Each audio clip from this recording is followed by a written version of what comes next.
YouTube, the new box is here and it brought us Gravekeeper's Commandant. Fucking piece. Can't even speak. Which made Gravekeepers stop. Tear in my hands. Let's go. So with Gravekeeper's Commandment we have so many ways to actually do our play and to search for Necro Valley, which can then allow us to fusion summon and set up the board we want to set up. And yeah, so now it is time to revive the only deck that can be revived through Necro Valley. It is Gravekeepers. Let's go. So this is the list that I went for. I decided to go with the more free-to-play version. As you can see, we are only playing 2 Commandment, which you would probably want to play 3, and we're only playing 2 Throne, which you would definitely want to play 3, you know. Besides that, the deck looks like something like this. I think it was pretty fun, you know, especially because you can lock the opponent from using Graveyard, which can be crazy fun. Totally not toxic at all, very fun. So let's go through the ratios. Like I said, I only play 2 Commandant as I only have 2. I play 2 Spy because sometimes you won't open the combo, maybe you open too many Necro Valleys or too many Floodgates. In other words, you don't see your fusion, which we have 5 cards, you know, 3 Spiritualist and 2 Throne. And in that case, the best thing you can do is to gain resources with Gravekeeper's Spy. Which can, when flipped, summon a Gravekeeper monster, and then if you have Necro Valley and you summoned your Spiritualist, also another way to search for the Spiritualist, by the way, then we can fusion summon into our fusion, and that's basically the goal of the deck. Then we're playing one Descendant. I don't know if he's optimal. He is a nice dude to have to pop cards on the field. Yeah, not very resource good card, but you know, popping cards in the field, that's the only way you can do so in Gravekeepers, so I guess we can play it. Then we're playing 2 Headmen. She gives that good head. Not just kidding, she does not give good head at all. But the thing is that it's your basically 1 card follow-up. Also, you can search for it with Throne, so you have 4 cards to follow up basically. And then you have Supernaturalist who can search for it, you know, so you summon back the Spiritualist, and then you have basically with that you have a 1 card fusion, which is pretty good. We don't play more, like 3, because it would make the deck much brickier. So, and there's no reason to play it as it's very searchable. We explained Spiritualist, your main way to get into your fusion. We explained Throne, basically one of your best cards in the deck as it searches.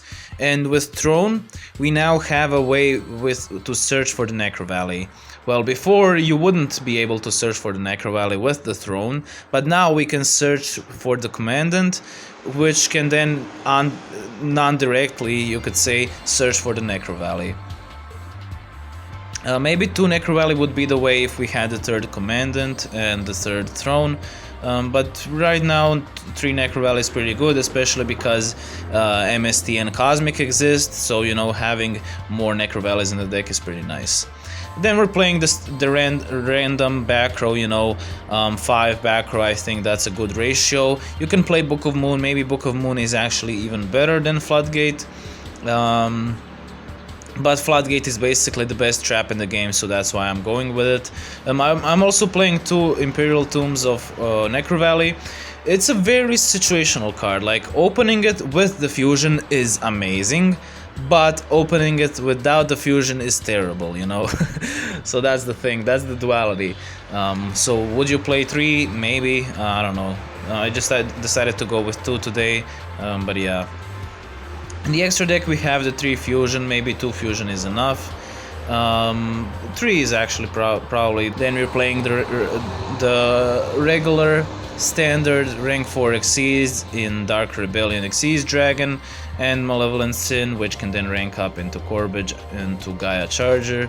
And that's basically it. The very simple deck. It's actually pretty free to play. You don't need the extra deck as much. We didn't use it as much at all. So as you can see, the deck is very free to play. You need to go 3 times into the main box. You need any staples. You don't even need Floodgate. You can play 3 Imperial Tombs of Necro Valley. You can make it much more free to play. You know, you don't need Floodgate. And yeah, that's basically the deck. We're playing Destiny Draw because it's the most generic skill, you know, it maybe stops the opponent from attacking, which can help us unbreak. But yeah, that's basically it. Now it is time to do. I would also like to stress out that the deck is not good at all, you know. The only thing good about the deck is that it's fun, you know, and also that Gravekeepers. I love Gravekeepers. It's a great archetype, you know. I enjoy it very much. But that's basically it, you know. The only other thing the deck has is Necro Valley, which can, you know, lock up a lot of decks up. But besides that, you know, the deck is very frail, you know. That's the main issue. And here we have the full setup. We have 1 trap. This is what you want to open. 1 trap, 1 Necro Valley, and 1 Gravekeeper's monster, and a fusion spiritualist dude. Girl, actually. She thick though. She's really thick though. Like, those hips don't lie, bro. Okay, so we can with Necro Valley on the board, we can now fusion. This is very standard. This is your optimal turn 1 board. This is the good thing about Gravekeepers. Setting up the Omni Negate with this beater who protects the Necro Valley, and then we search also for the throne, who can search for any of our Gravekeepers card monsters in the deck for the next turn for the follow-up. So yeah, that's basically the thing that the deck does. Okay, he can go into Gandora, I guess. Goes into Dark Rebellion, we can negate it. And yeah, that's basically what the deck is trying to do. He can have hand traps, but see, this is the power. We have Necro Valley, which can prevent his Levianeer pop. And yes, as you can see, we don't have any more disruptions, so we are susceptible. But look how much resources he has. Especially if he wants to survive, he has to use another card from his hand, potentially 2 if he's only playing Kytroid. But yeah, we decided to go, because we felt the delay, we know he had Bright Princess. We can now in the end phase search for the counter trap. Maybe we should have searched for it last turn. Actually, that does seem like the better idea instead of searching for the throne. But we should be still fine. As you can see, he's only left at Gandora and there's nothing he can do, you know. So yeah, we do be taking those Necro Valley, putting in the work, you know. Besides that, you know, that's basically what the deck does. What the deck has. Omni Negate, once per turn search, and locking the field with Necro Valley. It's not good, but it's honest work, you know. I would very much enjoy if Gravekeepers would have been, you know, actually good. Because, like I said, I really like the archetype, and it's also pretty nice to have a deck that actually counters, you know, most decks in, you know, today. Most decks rely, like Phantom Knights, like Magnets, like Gandora. They all rely on the graveyard. So, you know, I would have enjoyed it very much if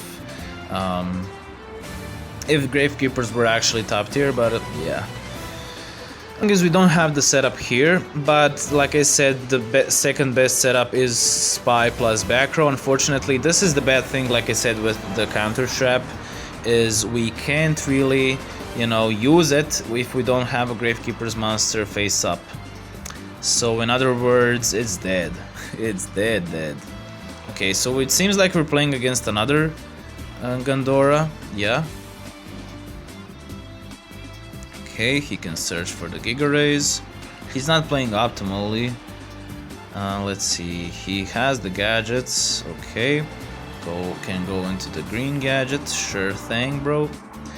With Diamond Dyer, he can pop a card. Let's see what he decides to pop. He decides to pop the Necro Valley, and now goes into the Gandora.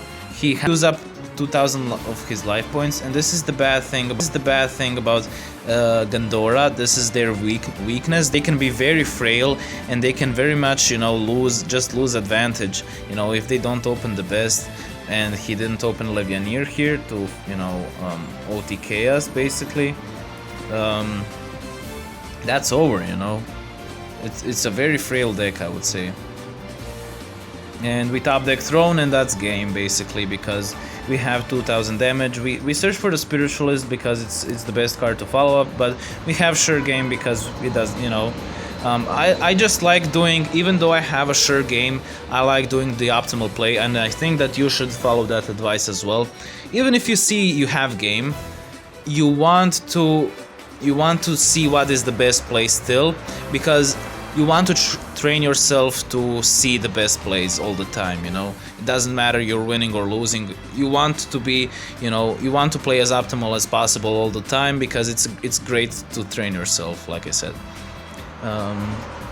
But yeah, also a lot of times if you're playing like in the KC Cup or something, you want to be as fast as possible, so, you know, don't take it as a given, don't take that advice and apply it in every situation.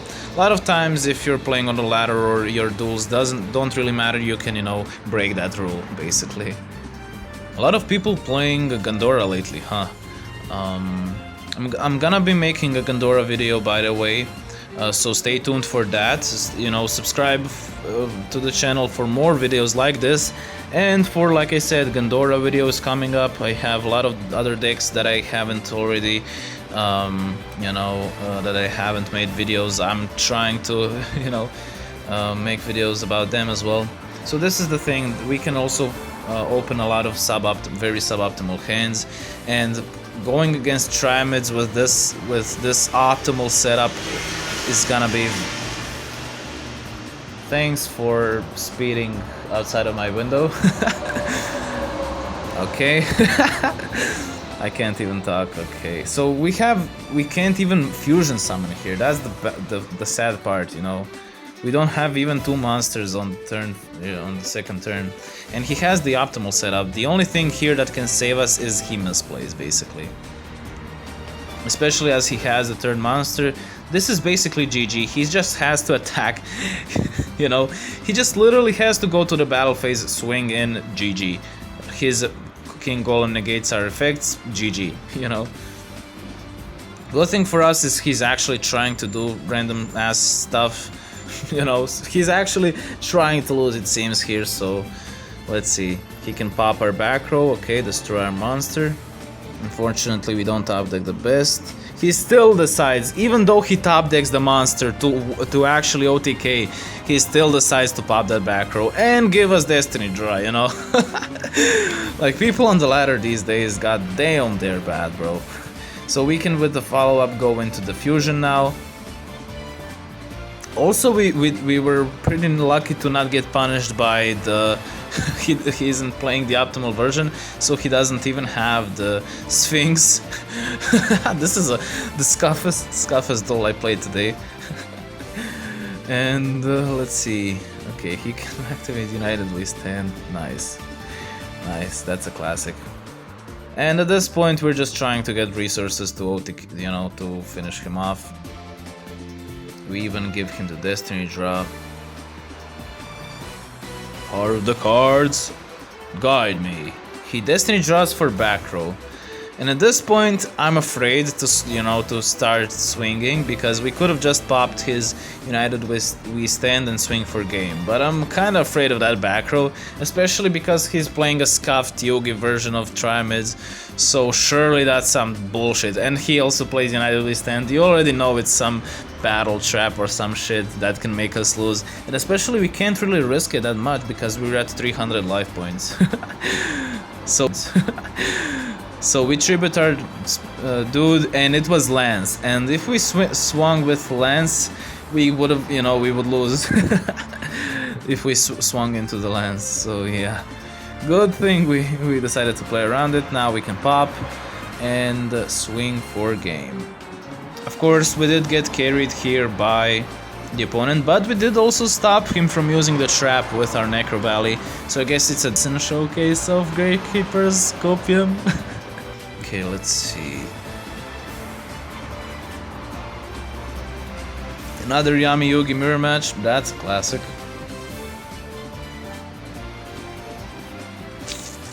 Okay, 24 cards. Power of Dark. What? Our monsters are spellcasters, which is pretty nice. Okay, he sets one, passes. Unfortunately, this is again not the best thing we want to see, is not opening any back row turn 2, you know. Very unbalanced hands, that can happen. And because we don't have any disruption, we're very susceptible to a lot of decks, to most decks actually. Not a lot of decks, most decks. Okay, we can at least make the fusion. Go in with the Supernaturalist, search in the end phase, attack. It was Dark Magician. Here I think the best thing actually is to search for the counter trap. A lot of times it is instead of the follow-up, but the good thing is we also have the complete follow-up, you know, in Necro Valley, plus Headman, we have the complete follow-up, you know, and the Dark Magician can do it. Now, the bad thing is because we didn't have back row, this could have been navigation, which could be very problematic, you know. The good thing is it ends up not being a navigation, so we can have the you know, the cards ready for his things. Also, you want to swing in because I wanted to leave all 3 monsters on the board, because if it was a book or something, it's better to have more monsters to have a live negate. And yeah, the thing is he plays the Power of Dark, so he, in other words, isn't playing Destiny Draw. So for that reason we can safely swing in. We can in the end phase search for the counter trap again. He sets one card, and finally, because it is a navigation, we can negate it. And GG's. So yeah, this is what the Gravekeepers do. Can be fairly oppressive, especially with locking the graveyard and having an Omni negate every turn search, you know. That's pretty nice. Okay, let's see what else do we have. Bandit Keith? What the hell? What in the... Who's playing Bandit Keith these days? Sheesh! Okay, sets 2 back row. The thing is, good for us is have a lot of back row for ourselves. And the bad thing is Necro Valley, and the bad thing is we don't have the fusion at all, the setup at all. Okay, let's see. So he activates Orchestrated Return. We could have negated here, so he would lose 2 cards. He would lose 2 cards now if we decided to negate. But we decided to not negate because we can flip them with the flood, and I would say it's better to keep our negate. Especially because the Orcust deck relies on the graveyard, so Necro Valley on its own kills it. And as you can see, we got rewarded for not negating his draw. We can now negate the Cosmic Cyclone, and that should be game. Let's see. We top deck the Spiritualist, amazing. We decided to go for the safe. We could have went for the game here, but we decided to go for the safe, you know, setting up the whole board, the fusion, and then getting a search for the follow-up. So yeah, GG. Okay, and the last duel we have, probably nothing spicy. Probably the spiciest duels were Gandora, because Gandora is top tier, you know. But let's see. It's a nice little cog, you know, you can have fun with it. Also, the deck is on half-price gem sale right now, so if you want to pick a can, no one is stopping you. I wouldn't recommend it because it's not very good at all. But yeah, unfortunately, as you can see, we don't have a balanced hand, as again, Karma Cut kills us basically, you know, because we don't have the best follow-up now. Good thing is we're playing against Neo Spacians, who can't really punish us, and he apparently doesn't read Necro Valley, I guess, at this point. Imagine not knowing what Necro Valley does in 2020. Fortunately for us, we top deck Spiritualist, which is amazing. We can go into the fusion, and at this point we have a decent control over the board. We can search for the negate. We have also Necro Valley and Headman for the follow-up. He activates Monster Reborn, gets negated, and scoops in shame as a classic way to end the video. Yeah, this is ladder. This is what we came for. Imagine reading, bro, imagine. And this, of course, he was negated before. I don't know who he thought. Why did he get negated? I don't know, but anyways, that's gonna be it. Hopefully you enjoyed the video.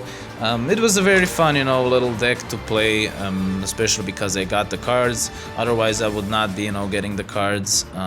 That's at least me. I like the deck, I like the archetype, but you can't always get every deck, and this deck isn't worth getting right now, unfortunately. But maybe we get more Gravekeeper support, Copium, and the deck becomes good in the future. But until then,